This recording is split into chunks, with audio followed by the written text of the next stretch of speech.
Well, hi there. It's Sandy Allnock. I'm back with Color All the Things. Have you missed me? It feels like it's been quite a while since I've had a video over here on Ellen's channel.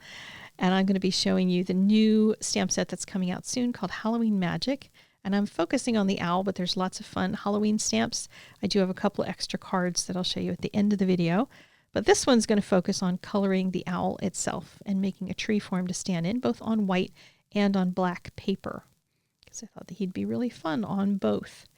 So first the white paper, which I decided to use. I'm still using up a bunch of hot press watercolor paper that I bought a while back, and I don't like it for painting on, but boy, I do love it for colored pencil.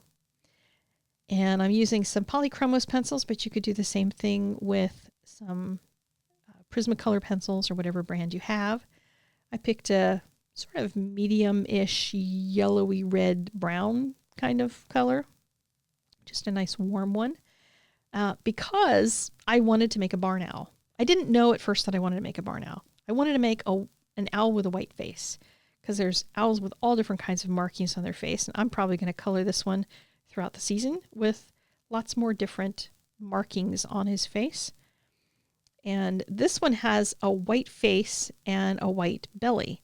Ironically, an owl called the white owl has a cream-colored or brownish-colored belly. And this one has more white on him than a white owl. So there's your factoid for the day. But coloring over some of those lines with the white pencil softened them so that he ends up looking a little bit more realistic, as much as a little critter like him could be realistic, because he's a stamp. Adding some shadows with a darker brown around the bottom side of the head, around where the head and the body join, and then a little bit to separate the wing from the back and each of these feather sections. And there are some markings on the wings, and I was debating whether to go through all the trouble of making the markings, and I thought, no, I want to leave at least part of this easy, not make it all quite so complex, but you can look up pictures and find out what those markings are. I will be doing a little bit more of the markings and showing you a little trick for those on the black paper. Going over it with another layer of that base color to just kind of blend things together, and then reaffirming those lines in the feathers with a black pencil. Just to add some really nice strong contrast and give me some really good solid color in here. The more darks that you put in, the more his whites look like whites. So I always like making sure I get good contrast. And then of course, a tree branch. Tree branches, you just need to remember which side is the tree trunk, because that's going to be the thicker side of any of your branches. As it moves out to the edge, it's going to get skinnier. So you want to make sure that your branches go in the right progression and not going back and forth. They should go one way or the other, unless you have a tree branch from a neighboring tree coming into your picture. And then it can go the opposite way, but you want to make sure that you do that. And it doesn't really matter the shapes of the branches. I try to keep them somewhat simple, have some of them being forked, and adding a little bit of a second brown, the same other brown that I used on the owl, just to keep the whole colorway really nice and clean and simple. And putting a little shadow underneath each one. And the sign I was inspired to make because it said all signs point to a happy Halloween. So why not make a sign out of it? So I drew kind of a kitty wampus little area around it for the edge of my sign. And I did that just in a mechanical pencil with grommets on it, little strings hanging up there. And I'm creating a couple of shadow areas. These are just some wrinkles. If it's fabric, it's going to be just kind of flowing in the wind. And adding just a few of these is enough to convince a viewer that this is flapping in the wind as opposed to being a straight up sign. So it's a way to make something a little more interesting when you're trying to add a sentiment. Just figure out if there's a place you can hang a sign in the card design. Kind of adds something a little special. And you can choose whether or not you want to go in with a dark pencil and add an outline to it. Depends on what else is in the picture, etc. I did decide to add the black line around this. Wasn't pleased with it when I was done, because then it felt cartoonish after I was going for all this nice realism with my branches and everything. But there you go. I'm still pleased with the card. I just kind of wish I hadn't done that black outline. But I did decide I wanted to add more branches to this because I stamped it off to the side, not really sure what I was going to do with this right-hand side, the gap on the right-hand side. So decided some tree branches coming from the rest of the tree would be nice. Make sure you have a few of the branches crisscross each other because that's what you would normally see. And some branches hang down, some hang up, different ways. You can also look up pictures of a tree and pick a section so you can see what different branch shapes might look like and add your secondary color for a little bit of shadows on them as well.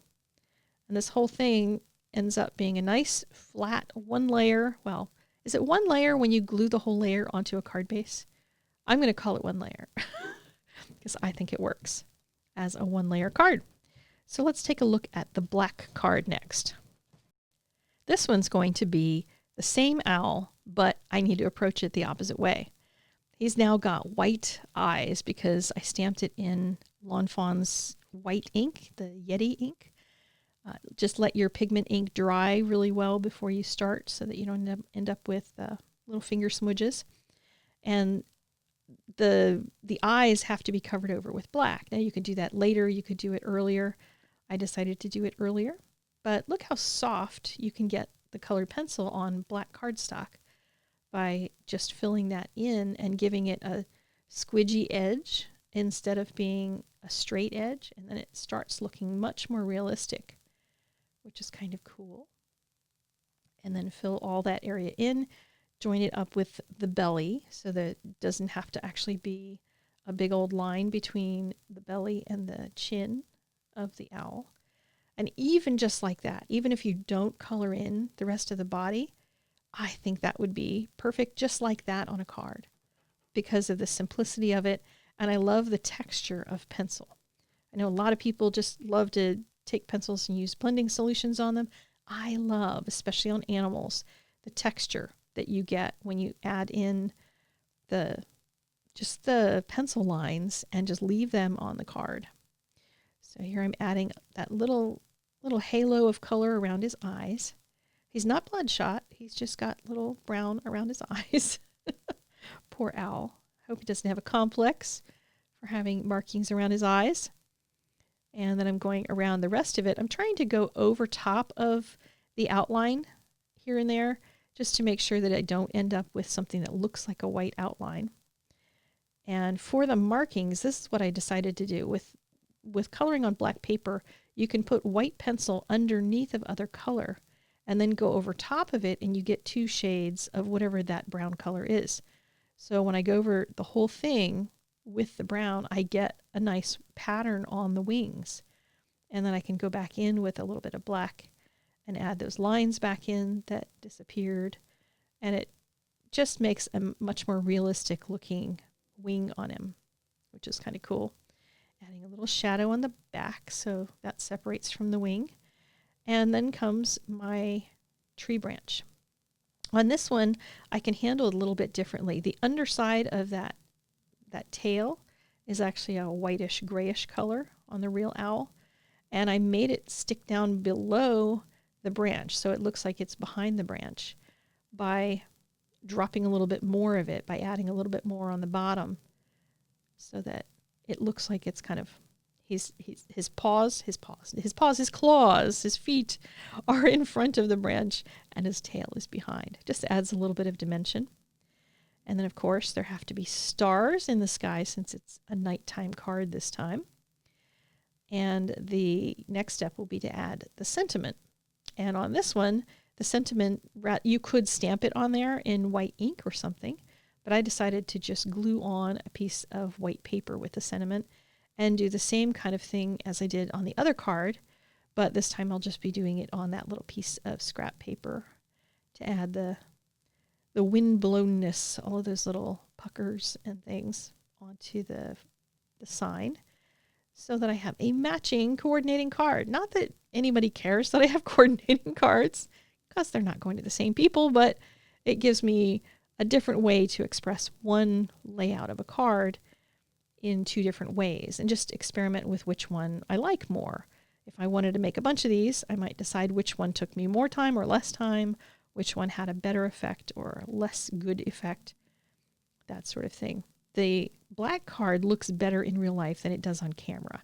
I have not been able to ever be able to take great pictures of things on black cardstock, but that is the science of light somehow in the universe that hates me, that sort of thing. But anyway, here's some other cards I made with the stamp set. There's, the spiders. I colored them with just one color and made a little white highlight on top of them. The whole thing is airbrushed in the background, and it just has gray for the body with the little white highlight for my Hocus Pocus card. And I did the same kind of background thing with the airbrush. And the eyeball, I'll take a nice close picture for the blog if you want to really be able to see that up close. It's got the kind of markings that eyes have, and I'll describe it a little bit more in text on the blog if you're interested in seeing how to make that a more realistic eye than is drawn in the stamp set. And I'll probably try to make a video on Instagram TV showing how to make that eyeball in the near future. All right, I will see you guys later on. Take care. Have a great day. Looking forward to the whole new release from Ellen Hudson. See you guys very soon. Bye-bye.